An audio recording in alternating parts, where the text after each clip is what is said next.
नमो अरिहन्ताणं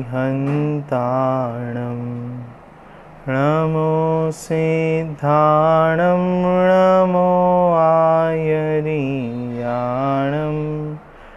नमो वज्रायाणं नमो लोई सव्वसाहुणम्। मंगलम भगवान वीरो मंगलम गौतमो गणी मंगलम कुंद कुंदाद्यो जैन धर्मोस्तु मंगलम। सर्वमंगल मांगल्यम सर्वकल्याणकारकम प्रधानां सर्वधर्मानां जैनम जयतु शासनम जैनम जयतु शासनम।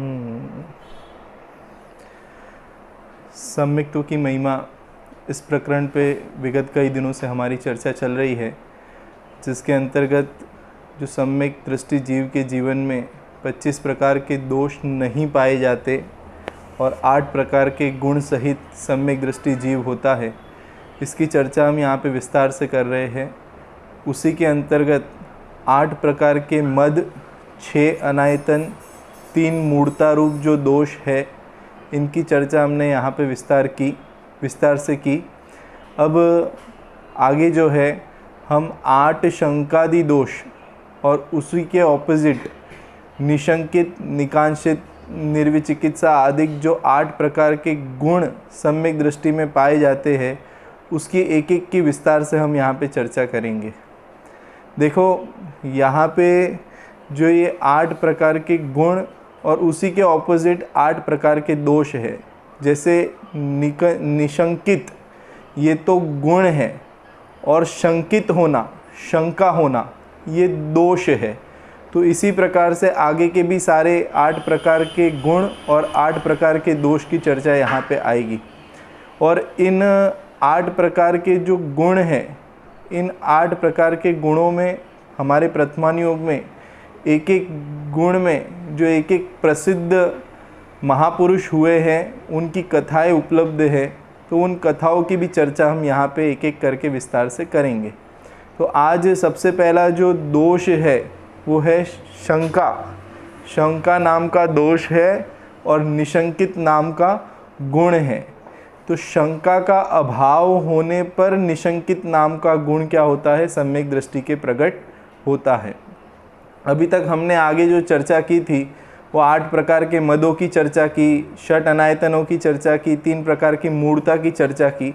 लेकिन अब यहाँ पे जो चर्चा हो रही है वो इस प्रकार का सम्यक दृष्टि जो है उसका हृदय कैसा होगा, वो क्या फील करता होगा, वो किस प्रकार से उसके जीवन में उसकी अनुभूति चलती होगी, उसका व्यवहारिक जीवन किस प्रकार का होता होगा, उसके विचार किस प्रकार के चलते होंगे, ये सारी चीज़ें जो है इस 8 प्रकार के गुण की जब चर्चा होगी तो इसमें हमें देखने को मिलेगा, है ना। आखिरकार वो सम्यक दृष्टि जीव कैसा है, किस प्रकार से जीवन जीता है, उसके आचार विचार किस प्रकार के होते हैं, वो सारी चीज़ें जो है वो यहाँ पे इस 8 गुणों की चर्चा के अंतर्गत और 8 दोषों से रहित सम्यक दृष्टि होते हैं, उसकी चर्चा यहाँ पे होगी। देखिए उसमें सबसे पहला जो दोष है वो है शंका नाम का दोष है और निशंकित नाम का गुण है। तो निशंकित गुण किसे कहते हैं?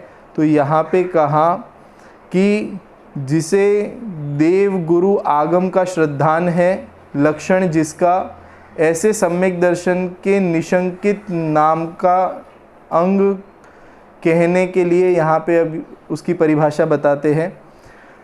यहाँ तत्वभूत आप्त, आगम और गुरु का जो लक्षण बताया है वह ही सत्यार्थ स्वरूप है। ईदृशम चेव अर्थात इसी प्रकार है, अन्य प्रकार नहीं है।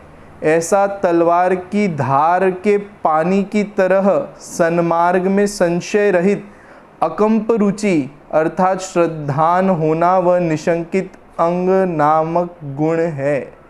देखो यहाँ पे क्या कहने का प्रयोजन है कि जो जिनागम में आप्त का स्वरूप बताया है, अर्थात जो अनंत परमात्मा है, उन अनंत परमात्मा का जो स्वरूप बताया है, जो उनके द्वारा, उनकी दिव्य ध्वनि के द्वारा प्ररूपित जो तत्व ज्ञान है, ऐसी जो जिनवाणी है, वो जिनवाणी और उस आप्त और जिनवाणी को अपने हृदय में उतार कर जो जीवन यापन कर रहे हैं, जो विषयों से रहित, 24 परिग्रह से रहित, ऐसे जो आचरण में लीन अर्थात शुद्धोपयोग में लीन जो मुनिराज है, वो गुरु है। इस प्रकार से सच्चे देव, सच्चे शास्त्र और सच्चे जो गुरु है, उनमें जिसे शंका नहीं होती, जिनके हृदय में कभी इस प्रकार की आशंका खड़ी नहीं होती कि वास्तव में आप तो जो हम मान रहे हैं वो ऐसे ही है कि नहीं है, समझना। जिन गुरु का हम अनुसरण कर रहे हैं वो सच्चे है कि नहीं है, जिन शास्त्रों को हम मान रहे हैं, जिन शास्त्रों की बातें हम मान रहे हैं, उसमें किसी प्रकार की गलती तो नहीं है, इस प्रकार की आशंका सपने में भी जिसे नहीं होती हो, ऐसा निशंकित अंग का धारी सम्यक दृष्टि जीव होता है। अब देखो, है ना, यहाँ पे एक बात समझने वाली है कि आप कह सकते हो कि जो जिस संप्रदाय में जन्म लेता है, जिस कुल में जन्म लेता है, वो हर व्यक्ति ऐसा ही कहता है कि हमारे भगवान सत्य है, हमारे भगवान सही है। आप समझना, हम जिन गुरु को मानते हैं वो गुरु कैसे है, वो सच्चे है। हम जिन शास्त्रों को मानते हैं वो शास्त्र सच्चे है, लेकिन वास्तव में स्वरूप ऐसा नहीं है। यहाँ पे कोई हम जैन कुल में जन्मे हैं इसके लिए वीतरागी अनंत परमात्मा सच्चे है, वस्तु का स्वरूप ऐसा नहीं है। यहाँ पे इसके लिए कहा कि यहाँ तत्वभूत आप्त आगम और गुरु का जो लक्षण बताया है, समझना, लक्षण से पहचान की है, मन मर्जी से नहीं। कुल में जन्मे हैं इसके कारण से हमारे आप्त सच्चे हैं ऐसा नहीं, उनके लक्षणों के द्वारा हमने ये निर्णय किया है कि जो आप्त है वो कैसे है, सच्चे है। और क्या लक्षण है जो आप्त हमारे यहाँ पे बताए हैं, अनंत परमात्मा का जो लक्षण है वो कैसा है, जो हम जिस देव को हम मानते हैं उन देवों का स्वरूप क्या है, उनका लक्षण क्या है। तो कहा वीतरागी, सर्वज्ञ और हितोपदेशीपना उनका लक्षण है। और जो सच्चे देव होते हैं उनमें ये लक्षण पाया जाना अनिवार्य है, और अगर ये लक्षण नहीं है तो फिर वो देव कैसे संभव है। एक सिंपल सा एग्जाम्पल आप समझने का प्रयास करना। जो वीतरागी होते हैं, जो राग द्वेष से रहित होते हैं, वो ही वास्तव में क्या होते हैं, सच्चे देव होते हैं। यहाँ पे एक लक्षण बांधा, तो ऐसा क्यों है, क्योंकि लिए जो राग द्वेष सहित है ये प्रत्यक्ष में दिखाई देता है कि जब जब राग की उत्पत्ति होती है, द्वेष का परिणाम उत्पन्न होता है, तो उस परिणामों से हमें क्या होती है, आकुलता होती है, दुख होता है। तो जो दुख सहित हो वो देव कैसे कहा जा सकता है। जो राग द्वेष सहित हो, जिसमें राग द्वेष पाया जाता हो, वो देवत्व पने को कैसे प्राप्त हो सकता है। अर्थात वो और आत्मा का राग द्वेष रहित होना ही ये उसकी शुद्धता है। और जो राग द्वेष रहित नहीं हुए हैं ऐसे देवी देवता को जो देव मानते हो, तो उसको हम देव कैसे माने। ये 6 अनायतन की जो चर्चा की ना हमने, 3 मूर्ता की चर्चा की, उसके अंदर हमने ये विस्तार से बात कही थी कि वास्तव में सच्चे देव, सच्चे शास्त्र, सच्चे गुरु किसे कहते हैं, कुदेव, कुगुरु, कुशास्त्र किसे कहते हैं। और यहाँ पे जो बात चल रही है, देखो जैन दर्शन जो है ना वो परीक्षा प्रधानी है। परीक्षा प्रधानी है मतलब हमारे यहाँ पे सच्चे आप के बारे में बताया गया है, तो भी हम उन्हें ऐसे ही नहीं स्वीकार कर लेते। उनके लक्षणों के द्वारा हम उनकी परीक्षा करके कि वास्तव में वो सच्चे हैं, तो उनके सच्चेपने का कारण क्या है, उस कारण सहित हम उनका निर्णय करके फिर हम उन्हें स्वीकार करते हैं। कोई अंधा आग बंद करके इस प्रकार से, है ना, हम तो जैन कुल में जन्मे हैं इसके लिए हमारे भगवान सच्चे हैं, ऐसा मानना तो वो अन्य मतियों जैसा हो जाएगा। कि अन्य मती भी कहते हैं कि हम तो, है ना, हम अल्लाह को मानते हैं, हम मुसलमान कुल में जन्मे हैं तो हम अल्लाह को मानते हैं। कोई समझो इस प्रकार से हिंदू धर्म में जन्मा हो तो वो उस प्रकार से कथा करता है। देखो बहुत सारी चीज़ें हिंदू धर्म में जो दिखाई देती है, वैसे के वैसे नाम आपको जैन धर्म के अनुयायियों में या महापुरुषों में भी दिखाई देंगे। जैसे हिंदू धर्म में राम को भगवान कहा गया है और जैन दर्शन में भी राम को भगवान कहा गया है, लेकिन दोनों के स्वरूप में ज़मीन आसमान का अंतर है। वहाँ पे वो राम को जो धनुषधारी अर्थात गृहस्थ अवस्था की जो उनकी भूमिका है, राग द्वेष सहित जो अवस्था है, उस अवस्था को वो भगवान पने रूप प्ररूपित करते हैं। और हमारे यहाँ पे जो प्ररूपना है भगवान राम की, वो वीतरागी अर्थात राग द्वेष से रहित होने पर उनके भगवान पने की स्वीकृति की गई है। इस प्रकार से हमें ये स्वरूप समझना चाहिए कि जो निशंकित अंक के धारे सम्यक दृष्टि होते हैं, उनको सच्चे देव, सच्चे शास्त्र, सच्चे गुरु में किसी भी प्रकार की कोई शंका रहती ही नहीं है। और जिसके चित्त में अगर ये शंका रहे, वो वास्तव में सम्यक दर्शन को प्राप्त ही नहीं हो सकता है, क्योंकि पूरा जिनागम जो है उसका आधार जो है वो आप्त है। आप्त के जो वचन है, ये जो हम जितना भी जिनवाणी पढ़ रहे हैं, ये किसके वचन है कि ये आप्त के वचन है। आप्त मतलब अनंत परमात्मा के वचन है। और जब अनंत परमात्मा का ही हमें श्रद्धा नहीं होगा, उनके स्वरूप की हमें यथार्थ प्रतीति नहीं होगी, तो उनके द्वारा प्ररूपित जो है जिनवाणी, उसकी श्रद्धा हमें कैसे संभव हो सकती है। ख्याल में आ रही बात? तो इसीलिए यहाँ पे कहा कि यहाँ तत्वभूत आप्त अर्थात आगम और गुरु का जो लक्षण बताया है वही सत्यार्थ स्वरूप है। और वो भी किसी आग्रह के कारण से नहीं, लक्षण से हमने इस चीज़ को सिद्धि की है। हमारे यहाँ पे पूरी सर्वज्ञ सिद्धि की विस्तार से चर्चा आती है, वो मैं अभी यहाँ पे नहीं ले रहा हूँ, लेकिन हमें समझना चाहिए कि वास्तव में हम जिन जिनेंद्र भगवान की पूजा अर्चना करते हैं, जिन शास्त्रों का हम अध्ययन करते हैं, जो हमारे यहाँ पे गुरुपने का स्वरूप बताया है, उसका लक्षण क्या है, उन्हें क्यों गुरु कहा जाता है, उन्हें क्यों अनंत भगवान अर्थात भगवान कहा जाता है, ये शास्त्र ही क्यों सच्चे हैं, इस सब का एक सिंपल आधार में अगर दूँ तो हमारे यहाँ पे वीतराग धर्म की चर्चा होती है। अर्थात राग में धर्म नहीं है, वीतरागता ही वास्तव में धर्म का स्वरूप है। इसलिए वीतरागी भगवंतों की हम पूजा अर्चना करते हैं।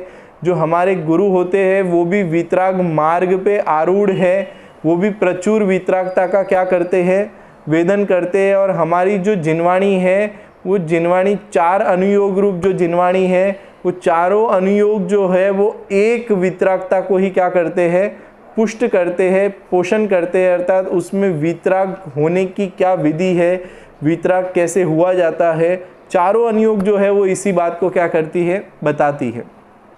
तो इस प्रकार से यहाँ पे बात समझना। तो इस तरीके से वह ही सत्यार्थ स्वरूप है। ईदृशम चैव अर्थात इसी प्रकार है, अन्य प्रकार नहीं है, क्योंकि हमने लक्षण से उस चीज़ को जाना है। देखो अग्नि का लक्षण क्या होता है, उष्णता। तो उष्णता अग्नि का लक्षण है, तो इससे हम ये निर्धार कर सकते हैं कि जहाँ जहाँ उष्णता होती है वहाँ वहाँ क्या होती है, अग्नि होती है। और जहाँ जहाँ उष्णता नहीं होती वहाँ वहाँ अग्नि भी संभव नहीं है। तो ये क्या है, उसका लक्षण है। तो अब इस लक्षण से अगर हम अग्नि का भरोसा करेंगे तो हम कभी गलत नहीं होंगे। चाहे फिर वो मनुष्य गति में, मनुष्य लोक में जो अग्नि पाई जाती हो वो यहाँ पे भी ऐसी होती है, चाहे वो देव गति में अग्नि पाई जाती हो, चाहे नरक गति में अग्नि पाई जाती हो। अब हमने उसका लक्षण से निर्धारण किया है, तो लक्षण से निर्धारण करने पर वो वस्तु जो है कहीं पे भी बाधा को प्राप्त नहीं होती। इसी प्रकार से हमने जो सच्चे देव शास्त्र गुरु का निर्णय किया है, या सम्यक दृष्टि के जो सच्चे देव शास्त्र गुरु का निर्णय होता है, वो लक्षणों सहित होता है। इसलिए और उसमें उसे किसी भी प्रकार की कोई शंका नहीं होती। अर्थात इसी प्रकार है, अन्य प्रकार नहीं है। ऐसा तलवार की धार के पानी की तरह, है ना, तलवार की धार की पानी की तरह सन्मार्ग में संशय रहित अकंप रुचि अर्थात श्रद्धान होना व निशंकित अंग नाम का गुण है। इस प्रकार से एक हिसाब से देखा जाए तो जैसे तलवार की धार पे पानी की बूंद होती है, वो कितना ही हवा का झोंका आए तो भी जो है वो डिगती नहीं, मिटती नहीं। इसी प्रकार से जो इस प्रकार से जिसने लक्षणों सहित तत्व का निर्णय किया है, सच्चे देव शास्त्र गुरु का निर्णय किया है, उन्हें सपने में भी जो है उनके प्रति क्या नहीं होती है, शंका खड़ी नहीं होती। देखो, शंका और जिज्ञासा इस दोनों में अंतर है। शंका तो ऐसी होती है कि नहीं नहीं ये जो है ये सच्चा धर्म नहीं है, बिना परीक्षा किए, बिना समझे, अपनी मति कल्पना से ही किसी भी चीज़ का निषेध कर देना, आप समझना, ये तो है शंका। और जिज्ञासा मतलब ये क्या है, ये क्यों इसे सत्य कहते हैं, इसकी सत्यता का आधार क्या है, अंदर में इस प्रकार की जिज्ञासा होना वो एक अलग चीज़ है। लेकिन बिना निर्णय किए, बिना लक्षणों को देखे, है ना, अपने मति कल्पना से ही उसे क्या कर देना, गलत ठहरा देना, गलत कह देना, ये तो है शंका है ना। और इस प्रकार की शंका जो है वो सम्यक दृष्टि को नहीं पाई जाती। देखो यहाँ पे आगे और इसका खुलासा करते हैं।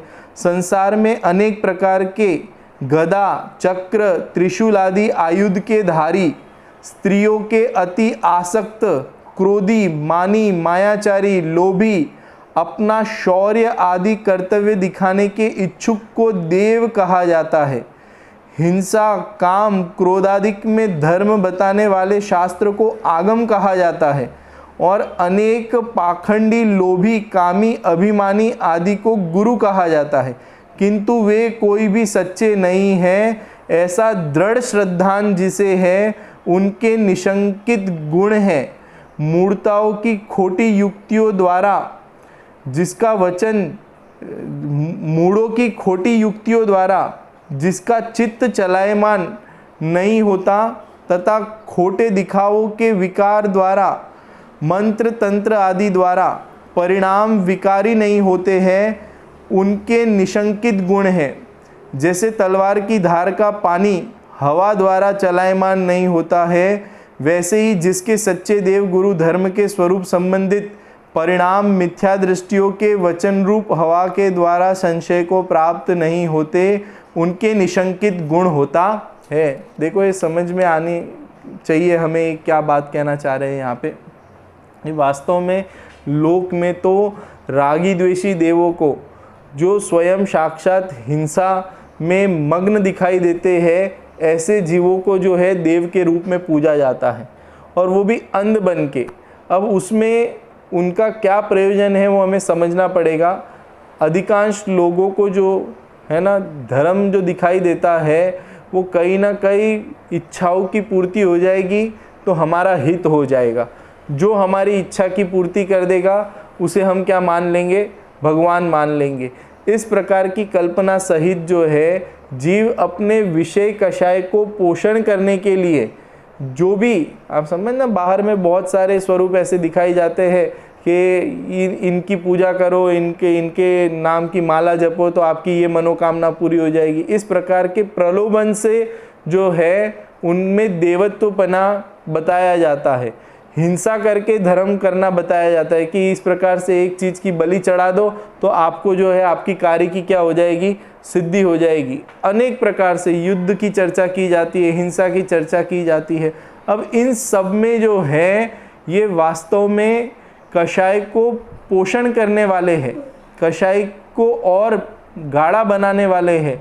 निष्कषाय स्वभाव की तरफ लेके जाने वाली कोई चर्चा इन धर्मों में दिखाई नहीं देती। और जो निशंकित अंक के धारी सम्यक दृष्टि होते हैं वो ऐसे मूढ़ों की खोटी युक्तियों द्वारा जिनका चित्त चलायमान नहीं होता। आप समझ ना, क्यों चलायमान नहीं होता, क्योंकि लिए उन्होंने लक्षणों द्वारा सच्चा आप्त कौन है उसका उन्होंने क्या किया है, निर्णय किया है।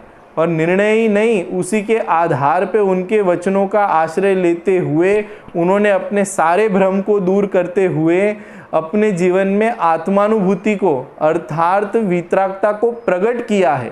आप समझना, ना ही वीतराग धर्म को समझा है अपितु उन्होंने अपने जीवन में वो वीतरागता क्या की है, स्वयं ने अनुभव किया है, उसका उस वीतरागता का आनंद उन्होंने स्वयं ने लिया है। इसलिए अब वो किसी भी प्रकार से शंकित नहीं होते, और जिनके चित्त में इस प्रकार की शंका होती है उन्हें वो वास्तविक वीतराग धर्म की अनुभूति भी होना संभव नहीं हो पाता है, सम्यक दर्शन की प्राप्ति संभव नहीं हो पाती है।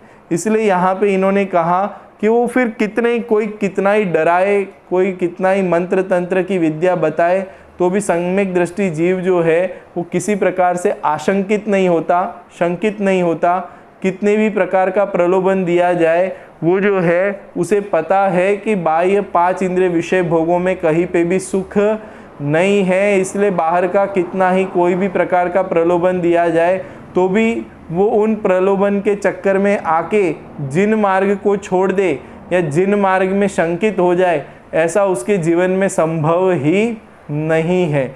इस प्रकार से यहाँ पे निशंकित अंग की चर्चा की है। देखो आगे और क्या कहते हैं कि जिसके सच्चे देवगुरु धर्म के स्वरूप संबंधित परिणाम मिथ्या दृष्टियों के वचन रूप हवा के द्वारा संशय को प्राप्त नहीं होते। ये जो मिथ्या दृष्टि जो है, जिसकी दृष्टि खोटी है, जिसकी दृष्टि में 5 इंद्रिय विषय भोगों में जिसे सुख दिखाई देता हो, जो पर को अपना मानता हो, पर का कर्ता अपने को मानता हो, पर का भोक्ता अपने को मानता हो, ऐसी दृष्टि वाला जो जीव है वो भले कितने ही कैसे ही वचन जो है उस सम्यक दृष्टि के बारे में कहे, सम्यक दृष्टि के लिए कहे, उसकी श्रद्धा को हिलाने के लिए कहे, लेकिन सम्यक दृष्टि जो है उससे जरा भी विचलित होता नहीं है। उसका सबसे महत्वपूर्ण कारण क्या है वो यहाँ पे देते थे।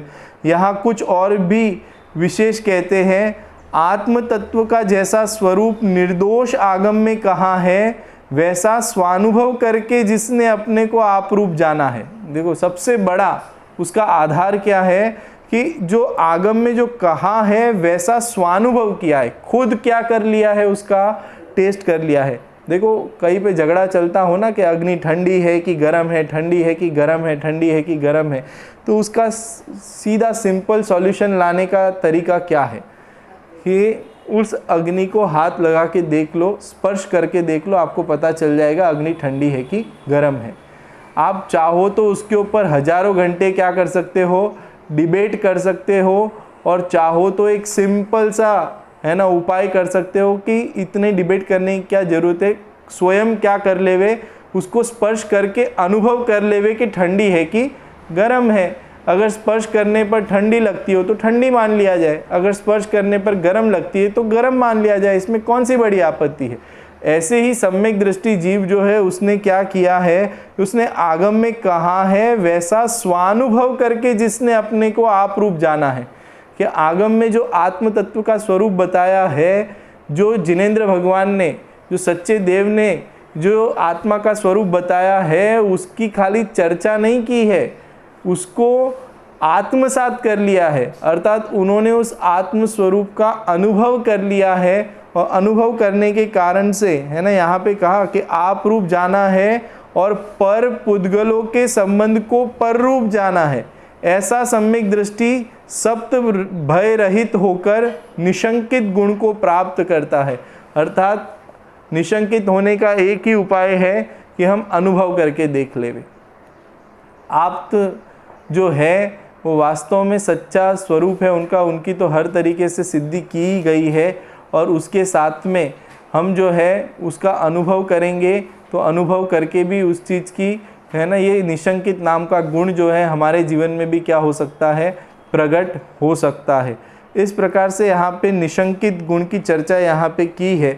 और निशंकित गुण की चर्चा करने के उपरांत यहाँ पे जिनागम में जो प्रथमान योग है, उस प्रथमान योग में इस निशंकित अंग में जो प्रसिद्ध हुए हैं, देखो वैसे देखा जाए तो जो ये अंग है, जिनके ये अंग प्रकट होता है, वो है ना भले लोक में प्रसिद्ध नहीं हुए हो, लेकिन सबकी दृढ़ता एक सरीकी ही होती है। हम यहाँ पे किसी विशिष्ट महापुरुष के आधार से चर्चा करेंगे, लेकिन एक सामान्य रूप से एक बात समझने का प्रयास करना कि जिसके निशंकित अंग प्रकट होता है, वो सबकी श्रद्धा, उनकी दृढ़ता जो है वो सबकी समान ही पाई जाती है। अब समझना कि जो फेमस नहीं हुआ है उनके जो है इस प्रकार की दृढ़ता नहीं थी, ऐसा नहीं है। जितने भी जीव जो है वो सम्यक दर्शन को प्राप्त होते हैं वो सारे ही निशंकित होते हैं। चाहे फिर वो गुरुदेव श्री को ले लो, चाहे फिर श्रीमद् राजचंद्र जी को देख लो आप, चाहे बनारसी दास जी देख लो, चाहे टोडरमल जी देख लो, ये सब जो है दृढ़ श्रद्धानी थे। अर्थात किसी भी प्रकार की परिस्थिति जीवन में घटित क्यों ना हुई हो, लेकिन जो है उन्हें जिन वचन में, जिन मार्ग में किसी भी प्रकार की उन्हें शंका खड़ी नहीं हुई थी। आप समझना, देखो यहाँ पे जो हम चर्चा कर रहे हैं, जो कथा की हम चर्चा कर रहे हैं, ये बहुत प्रसिद्ध कथा है और मुझे भरोसा है कि आप सबको इस कथा की जानकारी भी होगी। लेकिन फिर भी प्रसंगानुसार अभी जो हम चर्चा कर रहे हैं उसके आधार से हम उस अंजन चोर की कथा जो है उसको यहाँ पे आज चर्चा में लेंगे।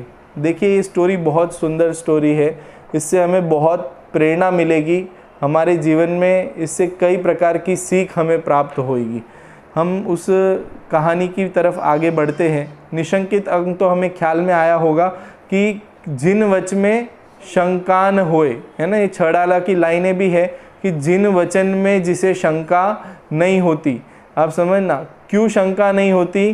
क्योंकि ले लक्षणों द्वारा, है ना, हमने उन जिन वचनों का क्या किया है, निर्धारण किया है, और प्रत्यक्ष में भी, है ना, वो ऐसा ही अनुभव में आता है। वो प्रत्यक्ष में किसी भी चीज़ से वो बाधा को प्राप्त नहीं होता। और एक गजब की चीज़ और है कि जैन दर्शन में जितने भी सिद्धांत बताए गए हैं ना, वो कहीं पे भी एक दूसरे से जो है वो टकराते नहीं, एक दूसरे का काट नहीं करते। कई प्रकार के सिद्धांत जिन धर्म में बताए हैं, है ना, चाहे वो अनेकांशयादवाद की चर्चा हो, निमित्त उपादान की चर्चा हो, क्रमबद्ध पर्याय की चर्चा हो, है ना, चार अभाव की चर्चा हो, सारी चर्चाएं जो है वो एक वितराग धर्म को ही पुष्ट करती है। आप समझना, जिसे सम्यक दर्शन की प्राप्ति होती है उसे इन सारे सिद्धांतों का यथार्थ निर्णय होता है। जिसे सम्यक दर्शन की प्राप्ति होती है उसे क्रमबद्ध पर्याय की भी श्रद्धा होती है, उसे निमित्त उपादान की भी श्रद्धा होती है, उसे सात तत्व का स्वरूप भी क्या होता है, ख्याल में आता है। तो इससे ये स्पष्ट होता है कि वास्तव में जिन मार्ग में जो प्ररूपणाएं हैं, जो सिद्धांत बताए गए हैं, और ये त्रैकालिक सिद्धांत है। ये जो सिद्धांत है ये किसी ने बनाए नहीं है, वस्तु के आधार से। जैन दर्शन जो है वो वस्तु के आधार से, है ना, वस्तु स्वभावो धम्मो, एक सुक्ति हमें मिलती है ना कि वस्तु के स्वभाव को बताने वाला धर्म है। ये वस्तु का स्वभाव जो है वो कभी तीन काल में परिवर्तित होता नहीं। इसके लिए जैन दर्शन के जो सिद्धांत है वो कभी गलत साबित होते ही नहीं है, क्योंकि अगर वस्तु का स्वभाव परिवर्तित होवे तो सिद्धांत गलत ठहरे, लेकिन वस्तु का स्वभाव कभी परिवर्तित होता नहीं है। और ऐसा भी कहा जाता है कि भले वो सिद्धांत हमें आज अगर श्रद्धा में न आए, हमारे भरोसे में न आए, हमारे ख्याल में न आए, तो जब भी हमें मुक्ति होगी वो इन्हीं सिद्धांतों के आधार से होगी। अर्थात भूतकाल में जितने भी मोक्ष गए हैं, वर्तमान में जा रहे हैं और भविष्य में जो भी जाएंगे, वो इन जैन दर्शन के सिद्धांतों के श्रद्धान पूर्वक ही सम्यक दर्शन आदि को प्राप्त करके मुक्ति को प्राप्त होंगे। दूसरा और कोई अन्य मार्ग है ही नहीं। ये जैन दर्शन कोई वाड़ा नहीं है। आप समझना, ये कोई किसी पर्टिकुलर जीव के लिए हो ऐसा नहीं है। ये तो वस्तु का स्वभाव है, वस्तु का स्वरूप है। जो इस वस्तु के स्वरूप को समझेगा वो मुक्ति को प्राप्त हो जाएगा। ऐसा कोई नक्की नहीं है कि जैन कुल में जन्मा है तो उसके मोक्ष की प्राप्ति होगी ही होगी। अरे जैन कुल में नहीं जन्मा हो, ऐसे अनेकों जीव जो है वो भी जो है इस वस्तु के स्वरूप को समझ के जो है मुक्ति को प्राप्त हो गए। ख्याल में आ रही बात? ऐसे कई जीव हुए हैं। हम पुराण पुरुषों की चर्चा हम देखेंगे तो उसमें ये सारी कथाएं आती है। देखो, इसी प्रकार से यहाँ पे एक कथा आ रही है जिसकी हम चर्चा करने जा रहे हैं। यहाँ पे अंजन चोर, है ना, एक अंजन चोर नाम का व्यक्ति था, है ना। एक हिसाब से वो अंजन चोर तो उसका मूल नाम नहीं था, मूल नाम तो उसका था ललित कुमार था। ललित कुमार नाम का एक राजा था, वो कोई चोर नहीं था, वो तो राजा था ललित कुमार नाम का। और वो ललित कुमार नाम का जो राजा था वो वास्तव में काफ़ी दुराचारी टाइप का था। मतलब वो सप्त व्यसन आदि का और दुराचार प्रवृत्ति का व्यक्ति था। तो उसे उसके राज्य से निकाल दिया गया। आप समझना, देखो समझना आप, एक दुराचारी व्यक्ति था, उसकी दुराचारी प्रवृत्ति को देखकर ललित नाम का राजा था, तो उसे उसके राज्य से निकाल दिया। तो राज्य से निकालने पर उसने क्या किया, था तो इतना माइंडेड कि जिसकी हम कल्पना नहीं कर सकते। उसने अंजन बनाया, अंजन होता है ना, अंजन, अंजन एक काजल होता है, तो वो अंजन से, वो अगर अंजन विद्या को उसने प्राप्त किया और उस अंजन अर्थात उस काजल को अगर लगाया जाए तो आदमी अदृश्य हो जाए, इस प्रकार की एक विद्या जो है उसने प्राप्त की। और उस विद्या को सिद्ध करके वो अंजन लगा के क्या करता था, हर जगह पे चोरी करता था। ये मतलब वो अंजन लगाता था और वो किसी को दिखाई नहीं देता था, तो नहीं दिखाई देने के कारण से वो हर जगह पे चोरी करने का काम करता था। पूरे राज्य में जो है इस प्रकार से है ना वो फेमस हो गया था, अंजन चोर, अंजन चोर, अंजन चोर। आप समझना, कहीं पे भी चोरी होए तो ये अंजन चोर ने किया, इस प्रकार से उसका नाम जो है अंजन चोर के, क्योंकि वो अंजन लगा के अर्थात काजल लगा के अदृश्य होके वो चोरी करता था, इसलिए उसका नाम तो ललित था, लेकिन वो अंजन चोर के नाम से क्या हो गया, प्रसिद्ध हो गया। तो वो है ना, वो चोरी करने के कार्य में पारंगत था, तो इस प्रकार से चोरी करता था और उसके बाद में जुआ खेलता था, वेश्याओं के पास जाता था, अनेक प्रकार के कुसंगति, सप्त व्यसन आदि का है ना भोग जीवन में उसके पाया गया और इस प्रकार से वो अपने कार्य करता था। एक दिन ऐसा हुआ कि वो जो उसकी प्रेमिका थी, उस प्रेमिका के पास में गया, तो उस प्रेमिका ने उस राज्य के राजा के रानी के गले में एक बहुत सुंदर हार देखा हीरो का। तो उसके मन में ऐसा हो कि ये हार मुझे हो जाए, तो उसने उस अंजन चोर को जो है ऐसा कहा कि तुम अगर मेरे सच्चे प्रेमी हो तो तुम मुझे वो रानी का हार जो है वो चुरा के लाके दो, अर्थात मुझे वो हार जो है लाके दे दो।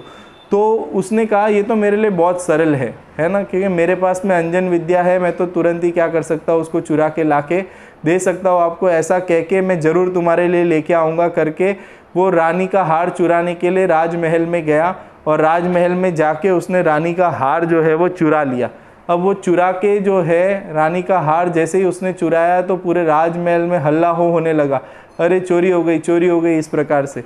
तो वो चोरी हुई, तो उसके बाद में देखो मैं बहुत डिटेल में नहीं जा रहा हूँ, लेकिन आपको ये स्टोरी पता भी होगी, आप समझना इसको कि वो चोरी हो गई। तो चोरी होने के बाद में जो है सब सिपाही जो है सजग हो गए और चोर को ढूंढने लगे। तो वो अंजन चोर जो है भागने लगा, तो वो तो अंजन लगाने के कारण से, काजल लगाने के कारण से वो तो दिखाई नहीं दे रहा था, लेकिन जो हीरे का हार था वो उसकी चमक इतनी ज़बरदस्त थी कि वो रात्रि में अंधकार में वो हार जो है वो सबको दिखाई देने लगा। तो वो जैसे जैसे भागता वो हार लेके, तो लोगों को पता चल गया कि ये हार लेके जाने वाला ये चोर जो है, उस हार की प्रकाश के कारण से वो ख्याल में आने लगा कि भाई ये चोर जा रहा है। तो वो अंजन चोर ने ये देखा तो उसे लगा कि यार ये हार लेके जाऊंगा तो कहीं मुझे मार देंगे ये लोग। इसके लिए वो क्या करता है कि उस हार को फेंक देता है और भागते भागते जो है एक शमशान के पास में पहुंचता है। तो शमशान के पास में जहाँ पे पहुंचता है वहाँ पे जो है, वहाँ पे एक व्यक्ति को देखता है। एक व्यक्ति क्या कर रहा होता है कि सीका डाल के, है ना, सीका समझ में आता है, जैसे झूला होता है ना, झूला, इसी जैसे समझे बिल्डिंग कंस्ट्रक्शन जो होते हैं ना, उस बिल्डिंग कंस्ट्रक्शन के टाइम पे आपने देखा हो कि कोई कलर मारने के लिए, बार कलर मारने के लिए इस टाइप से रस्सियों का एक झूला बना के जो है वो टांगते हैं और उसके ऊपर व्यक्ति बैठ के जो है वो कलर मारता है। ऐसे ही उस अंजन चोर ने वहाँ पे उस जंगल में, है ना, उस शमशान के पास में, शमशान में एक व्यक्ति को देखा जो सीका डाल के, फिर उस एक झाड़ के ऊपर उसने सीका डाला, वो झूला डाला है और नीचे जो है वो तीखे भाले लगाए हैं और वो बार बार उस झाड़ पे चढ़ता है, अपने हाथ में तलवार लेता है और रस्सी काटने का मन में संकल्प करता है और मुंह से कुछ बोलता है, लेकिन फिर उस थोड़ी देर होती है कि वो वापस से उतर के नीचे आ जाता है, फिर वो वापस ऊपर चढ़ता है, फिर वापस बैठता है, कुछ मंत्र बोलता है, रस्सी काटने की कोशिश करता है, लेकिन फिर वापस से रुक जाता है और फिर वापस नीचे उतर आता है। तो फिर इस अंजन चोर को अंदर में ऐसा होता है कि भाई ये क्या कर रहे हो। तो इसलिए वो उस व्यक्ति से जाके पूछता है शमशान में, उसका नाम होता है सोमदत्त माली, है ना, वो सोमदत्त माली नाम का व्यक्ति होता है जो इस प्रकार से ऊपर नीचे बार बार चढ़ता है और प्रयास करते रहता है कुछ न कुछ, तो फिर उस जो अंजन चोर है उसको जाके पूछता है कि भाई तुम ये कर क्या रहे हो, आप समझना, मुझे समझ में नहीं आ रहा है, ये बार बार तुम ऊपर चढ़ रहे हो, है ना, तलवार से रस्सी काटने की कोशिश कर रहे हो और फिर नीचे आ जाते हो। तो फिर वो जो सोमदत्त नाम का माली है वो एक जिनदत्त सेठ की कहानी सुनाता है, आप समझना, उस अंजन चोर को वो जिनदत्त सेठ की कहानी सुनाता है कि एक जिनदत्त सेठ थे। अब वो कहानी क्या है वो थोड़ा सा समझो आप, कि एक जिनदत्त नाम के सेठ थे, उसकी कहानी सुनाता है। अब उस कहानी के अंदर दो मेन कैरेक्टर है, एक है अमित प्रभ और एक है विद्युत प्रभ नाम के दो देव गति के देव होते हैं, आप समझना। अब ये जो सोमदत्त नाम का माली है वो अंजन चोर को स्टोरी सुना रहा है, स्टोरी में एक और स्टोरी चालू हो गई है, थोड़ा सा ध्यान रखना आप। तो वो सोमदत्त जो है अंजन चोर को जो स्टोरी सुनाता है वो क्या स्टोरी है, वो जिनदत्त सेठ की स्टोरी है। अब उसमें दो कैरेक्टर है, एक अमित प्रभ और एक विद्युत प्रभ, ये दो देव गति के देव है जो कि पूर्व भव में, है ना, उसके देवगति के भव के पहले जो है, जो उनका मनुष्य भव था, उस मनुष्य भव में वो अमित प्रभ नाम का जो देव है वो जैन दर्शन का अनुयायी था, और विद्युत प्रभ नाम का जो देव था वो जो है वो कुदेव कुगुरु आदि को मानने वाला था। और ये दोनों ही मर के देवगति में देव होते हैं, और देव होने के बाद में जो है अब वापस वो पूर्व भव के मित्र होते हैं, तो वहाँ पे उनको ख्याल में आता है देवगति में, तो फिर उनके मन में एक बार ऐसा प्रश्न खड़ा होता है कि चलो हम जो है वो सच्चे धर्म किसे कहते हैं, धर्म की परीक्षा करने के लिए जो है वो मनुष्य लोक में जाते हैं, और वहाँ पे जाके सबसे पहले जो कुदेवादिक जो है ना, रास्ते में जाते हैं और बोलते हैं कि हम धर्म की परीक्षा करेंगे कि वास्तव में सच्चा धर्म क्या है। तो वहाँ पे एक व्यक्ति जो है, एक तपस्वी जो है वहाँ पे तपस्या कर रहा होता है, तो खोटा देव होता है, खोटा गुरु होता है, तो उसे वो तपस्वी करता हुआ जो दिखाई देता है, उसे विद्युत प्रभ जो है वो क्या करता है, वो उस तपस्वी को कहता है कि बिना पुत्र की प्राप्ति जो है वो मोक्ष की प्राप्ति नहीं हो सकती, अर्थात शास्त्रों में ऐसा कहा है कि बिना पुत्र की प्राप्ति, पुत्र नहीं होगा तो मुक्ति संभव नहीं है, ऐसा उस तपस्वी को कहते हैं। तो उस तपस्वी को जैसे ही ये कहता है तो वो वास्तव में उसके कोई दृढ़ श्रद्धा तो था नहीं, उसने भोग सामग्री की प्राप्ति इच्छा मनोकामना करके इस प्रकार का तपस्चरण कर रहा था, खोटा तपस्वी था। तो उसने क्या किया, उस तपस्या को छोड़ के, उस सारा वेश को छोड़ के जाके वापस से शादी ब्याह करने के लिए चला जाता है, अर्थात संसार भोग में वापस से आसक्त होने के लिए चला जाता है। तो ये देख के विद्युत प्रभ जो देव था उसके मन में जो खोटे देव थे, वो कुदेव कुगुरु कुशास्त्र आदि थे, उनकी प्रति जो उसकी जो श्रद्धा थी वो जो है वो क्या हो जाती है, खंडित हो जाती है। उसे लगता है यार ये कैसा स्वरूप है, ये तो एक झटके में तपस्या को छोड़ के जो है वापस से भोग आदि के लिए चला गया, तो ये तो कोई दृढ़ रहा ही नहीं। तो अब इसके बाद में फिर जो अमित प्रभ जो देव है, वो अमित प्रभ देव जो उसे कहता है कि देखा तुमने कि जैन दर्शन जो है वही वास्तव में सच्चा दर्शन है। तो वो विद्युत प्रभ कहता है कि नहीं नहीं, मैं कैसे मान लूँ कि जैन दर्शन ही सच्चा है, तो हम जैन दर्शन के जो गुरु है उनकी परीक्षा करेंगे। तो अमित प्रभ देव कहता है कि जैन दर्शन के गुरु तो वास्तव में इतने अद्भुत होते हैं कि उनका जीवन तो इतना महान होता है कि जिनकी हम कल्पना भी नहीं कर सकते। वो तो इतने दृढ़ श्रद्धानी होते हैं कि जो चट्टान को जैसे हिलाया नहीं जा सकता वैसे उनके श्रद्धान को हिलाया नहीं जा सकता।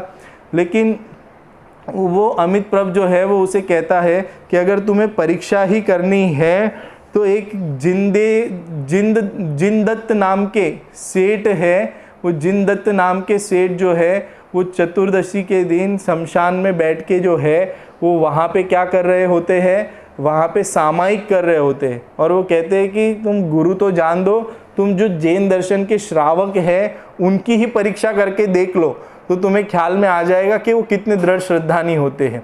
तो इस प्रकार से वो विद्युत प्रभ जो है वो अनेक प्रकार का जिनदत्त सेठ जो है वो क्या है, शमशान में बैठ के सामायिक कर रहे होते हैं, आत्मा का ध्यान कर रहे होते हैं। तो वो कई प्रकार का है ना वहाँ पे प्रलोभन देता है, कई प्रकार से वहाँ पे हाहाकार मचा देता है, उपसर्ग आदि टाइप परिस्थिति खड़ा कर देता है, तो भी जो है वो जिनदत्त सेठ जो है वो बिल्कुल भी अपने ध्यान से जो है वो विचलित नहीं होते हैं। और उनकी वो दृढ़ता देख के जो है वो विद्युत प्रभ नाम का जो देव होता है वो प्रसन्न होता है। और प्रसन्न होके, देखो मैं खाली थोड़ा सा पढ़ता हूँ, उस देव ने अनेक प्रकार के उपद्रव किया, परंतु जिनदत्त सेठ तो सामयिक में पर्वत के समान अटल रहे, अपनी आत्मा की शांति से जरा भी डिगाए नहीं। अनेक प्रकार के भोग विलास बताए तो भी वे लालायित नहीं हुए। एक जैन श्रावक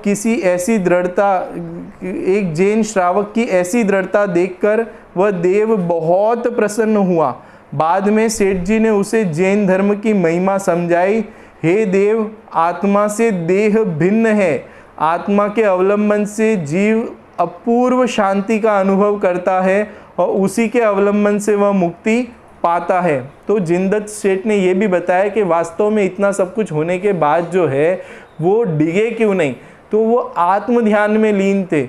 और आत्म ध्यान में लीन व्यक्ति जो है उसे इतना अपूर्व आनंद होता है कि वास्तव में बाहर के विषय भोग आदि में उसे उसके प्रलोभन में कहीं पे भी सुख लगता ही नहीं है, तो वो उससे डिगेंगे क्या। इसलिए ये बात सुनकर जो है वो विद्युत प्रभ जो देव था वो जैन दर्शन का दृढ़ श्रद्धानी होता है, उसे भी जैन दर्शन को स्वीकार करता है और प्रसन्न होके उन जिनदत्त सेठ को आकाशगामिनी विद्या जो है वो प्रदान करता है।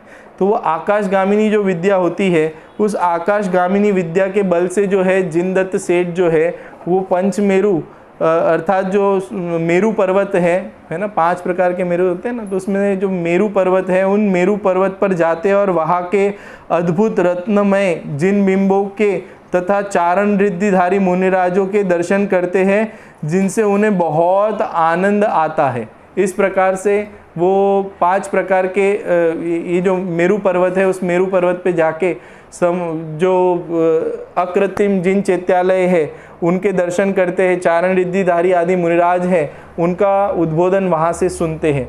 तो ये बात जो है उस सोमदत्त माली को उन जिनदत्त सेठ ने बताई होती है। तो वो जो माली है उसके मन में भी इस प्रकार की इच्छा होती है कि वो आकाशगामिनी विद्या जो है आपने कैसे प्रकट की, तो आप मुझे बताइए। तो जिनदत्त सेठ जो है उन्हें वो आकाशगामिनी विद्या प्राप्त करने की प्रक्रिया बताते हैं और वो कहते हैं कि इस प्रकार से नीचे एक सीका, पेड़ पे सीका डाल के नीचे भाला लगा के नमोकार मंत्र का पाठ बोलते हुए सारी रस्सी जो है सीके की काट देंगे, तो जैसे ही सीका नीचे गिरने लगेगा और ये आकाशगामिनी विद्या जो है वो क्या हो जाती है, प्राप्त हो जाती है। लेकिन अब ये जो सोमदत्त माली है वो कहता है कि जब मैं सीका पे बैठता हूँ जाके और रस्सी काटने का है ना टाइम आता है मंत्र बोल के, तो मेरे मन में शंका हो जाती है। क्या शंका हो जाती है कि क्या वास्तव में ऐसा करने से आकाशगामिनी विद्या प्राप्त होगी कि नहीं होगी, क्या पता अगर सिद्धि नहीं हुई, मेरा मरण हो गया, तो ऐसा मेरे मन में शंका हो जाती है। और इस शंका के कारण से मैं दोबारा नीचे उतर के आ जाता हूँ। हम नीचे उतर के आता हूँ तो फिर ऐसा लगता है कि नहीं, जिनदत्त सेठ जो है वो कभी झूठ नहीं बोलते हैं, वो कभी झूठ बोलना उनके जीवन में होता ही नहीं है। तो ऐसा मन में वापस से होता है, तो वापस से मैं उस विद्या को साधने के लिए ऊपर जाता हूँ, लेकिन वापस ऊपर जाता हूँ तो वापस से मुझे शंका होती है। अब ये बात को सुनकर अंजन नाम का जो चोर था वो कहता है कि इस आकाशगामिनी विद्या को मैं साधता हूँ। ऐसा कह के बिना शंका किए वो सीधा सीखे के ऊपर जाके बैठता है और मंत्र बोलता है और नमोकार मंत्र बोल के सीधा जो है वो रस्सी काट देता है। और रस्सी काटता है और काटते ही नीचे उस भालों पे जाके गिरने से पहले जो है वो उसे देवगति के देव जो होते हैं वो झेल लेते हैं और उसकी दृढ़ता देखकर उसे आकाशगामिनी विद्या जो है वो क्या करते हैं, प्रदान करते हैं। अब एक बात इसमें यह भी समझना कि जितना भी जो आपको दिखाई देता है ना, सीता के जो अग्नि परीक्षा हुई उसमें अग्नि जो है वो पानी हो गया है ना, कई प्रकार की हमें कथाएं सुनने को मिलती है कि वो मटके में सर्प रखा था उसका हार हो गया। है ना, ये गिरने वाला व्यक्ति जो है वो सिक्का जो है नीचे नहीं गिर के उसे आकाश में ही देवों ने जेल लिया। तो ये जितना भी अतिशय होता है वो देवकृत होता है, ये समझना, ये सब इसमें देव निमित्त होते हैं और ऐसा जीव का पुण्य कर्म का उदय होता है तो इसमें सहज इस प्रकार का निमित्त नैमित्तिकपना बनता है। इसमें कोई बहुत बड़ी आश्चर्य करने वाली बात नहीं है। अब यहाँ पे बात क्या बताना चाहते हैं ये देखो कि यहाँ पे जिनदत्त सेठ की ये जो कहानी सुनता है और उसे आकाशगामिनी विद्या प्राप्त हो जाती है अंजन चोर को, तो उसके मन में अब यहाँ से चेंज आता है। अब उसे ऐसा लगता है कि ये एक मंत्र के कारण से, है ना, ये एक इतनी सी दृढ़ता के कारण से जो मुझे आकाशगामिनी विद्या प्राप्त हो गई है, तो अब उस आकाशगामिनी विद्या प्राप्त करने के बाद में उस अंजन चोर के चित्त में चोरी करने का भाव नहीं आता।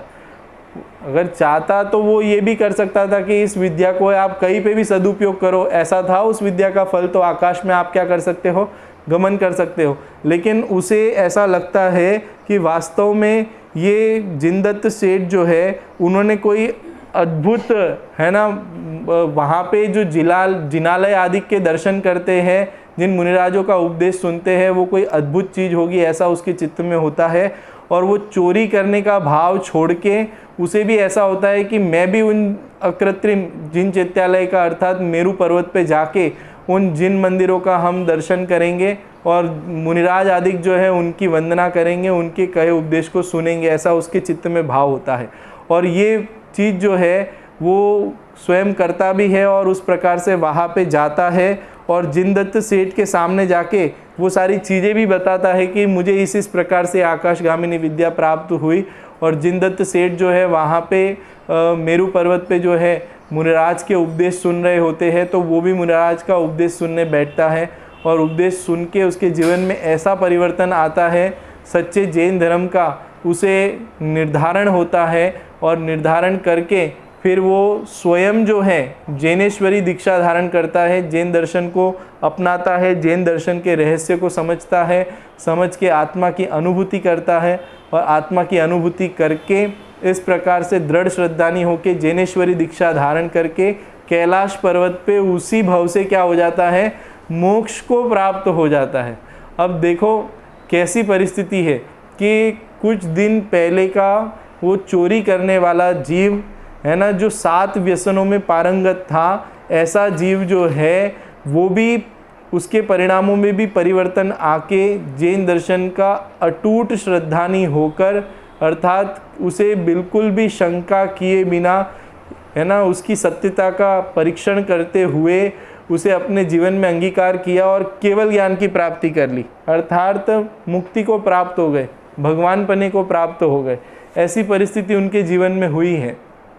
तो इसके लिए हमें ये समझना चाहिए कि कोई व्यक्ति कब कैसे परिवर्तित हो जाए उसका कोई, है ना, ठिकाना नहीं है। और जो भी परिवर्तित होगा वो परिवर्तन का आधार जो है वो वस्तु स्वभाव अर्थात जैन दर्शन ही होगा। सच्चे देव, सच्चे शास्त्र, सच्चे गुरु के निमित्त से ही उसके जीवन में क्या आ सकता है, परिवर्तन आ सकता है। एक हिसाब से देखा जाए तो हर एक जीव जो है वो भगवान बनने की सामर्थ्य रखता है।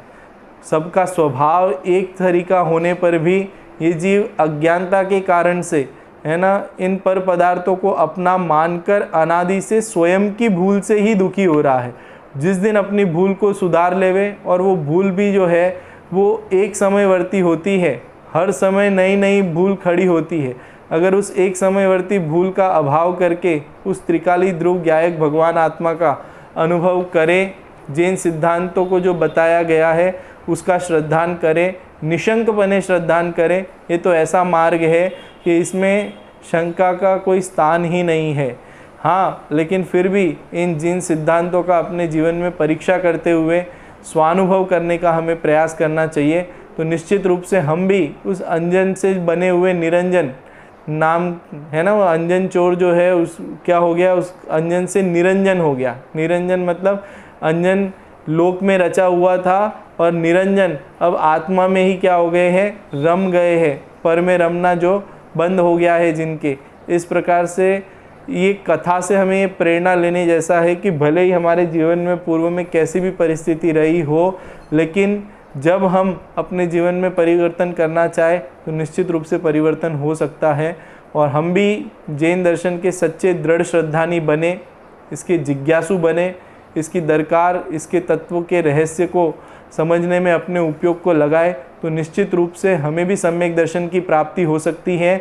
और शंका नाम का दोष जो है वो टल के निशंकित नाम का अंग जो है वो हमारे जीवन में क्या हो सकता है, प्रकट हो सकता है। इस सारी कथा और इस निशंकित अंग को समझने का हमारा यही उद्देश्य है। ये तो वास्तव में सम्यक दृष्टि जीवों के निशंकित अंग पाया जाता है, लेकिन ऐसा निशंकित पना उन्हें कैसे प्राप्त हुआ, तो वो हम समझ के हमारे जीवन में भी निशंकित पना आए, इस तरीके का पुरुषार्थ हम करें। इसी मंगल भावना से अभी की बात विराम कर रहा हूँ। बाकी आगे अगले अंगों की चर्चा जो है हम कल की क्लास में यहाँ पे लेंगे। निज निधि निज में बताई, यह अनंत उपकार है, उसके लिए जिन वाणी माँ को वंदना शत बार।